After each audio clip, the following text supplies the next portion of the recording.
এখন আসেন যে আপনার ক্যান্টনমেন্টের যে ঘটনাটা, সে ভিডিও কিভাবে আসলো সেটা একটা issue.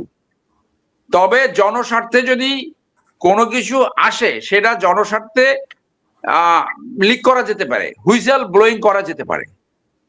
This is a different issue, কিভাবে এটা আসলো। কিন্তু যে ঘটনাটা আমরা দেখলাম সেটা তো অত্যন্ত অনাকাঙ্ক্ষিত। এই ছেলেটার, এই ইয়াং বয় ডাক্তার, তার একটা পটেনশিয়ালিটি সৃষ্টি হয়েছিল, কিন্তু এ কি অর্বাচীন, মানে এই কোন মেন্টালিটি যে সে একটা এমপি হতে চায় অথচ সে আইন ভঙ্গ করার জন্য ফোর্স করছে। এবং আপনি ল্যাঙ্গুয়েজ গুলো দেখেন, আমাকে ব্যক্তিগতভাবে অনেক সেনাবাহিনী অফিসার ফোন দিয়েছে, সিনিয়র অফিসার, অনেকে এমন আসে যে মানহানি মামলা করা যায় কিনা। তো সেই জন্য আমি মজা করে বলছি যে বাংলাদেশে কম্পালসারি মিলিটারি ট্রেনিং করা কেন দরকার জানেন? একটা হলো জাতীয় নিরাপত্তা রক্ষা করা, আর হলো জাতিকে একটা স্ট্রিমলাইনে আনা, যে ওর আর্মির সম্বন্ধে কোনো ধারণাই নাই, হি ইজ এ ডক্টর, কিন্তু আর্মির সেন্টিমেন্ট, আর্মির ইনার কালচার সম্বন্ধে তার কোনো আইডিয়াই নাই। মানে গ্রামের অশিক্ষিত রিক্সাওয়ালা তো এরকম করবে না। আর তার হ্যাডাম দেখেন, আপনি এমপি হইতে পারেন নাই, এই যদি হয় ল্যাঙ্গুয়েজ, এই ল্যাঙ্গুয়েজ অর্থ প্রতিদিন 3 বার করে ক্ষমা চাওয়া উচিত। ওর প্রতি মানুষের যে একটা পজিটিভ ধারণা সৃষ্টি ছিল, একটা ঘটনায় তার পায়ে সে কুঠারাঘাত করেছে। সে শুধু নিজেকে নষ্ট করে নাই, সে দল হিসেবে জামাতের উপর একটা নেগেটিভ স্টিগমা নিয়ে আসছে। একটা একটা মানুষ একটা নির্বাচনে প্রতিযোগিতায় নেমেছে, তার পরিচয় দিতে হয় আরেকজনের নাম বলে। সো এই জন্য আমি মজা করে বলছি যে আমাদের সৈনিকদের ট্রেনিং হয় বিভিন্ন রেজিমেন্টাল সেন্টারে, সৈনিকদের ট্রেনিং হয়। ওরে নির্বাচনের পরে ওই 1 মাসের জন্য সৈনিকদের ট্রেনিং করানো উচিত, to understand the inner dynamics of ওরে। চিটাগং ইবিআরসি তে ইনফেন্ট্রি সৈনিকদের ট্রেনিং হয়, ওইখানে 1 মাসের জন্য ওরা ট্রেনিং এ পাঠানো উচিত।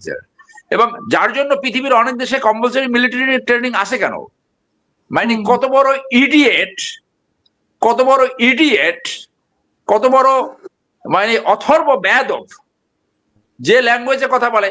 আরে বেটা, তোর পা ধরতে কে গেছিল, তুই নাম বল, তোর কাছে গেছিল না অন্য কোথাও গেছিল, নাম বল, সেটা কারা গেছিল। মানে তোমার কাছে কাছে পাও ধরতে ইয়ে করতে তুমি কোন হ্যাডামটা হয়ে গেছো।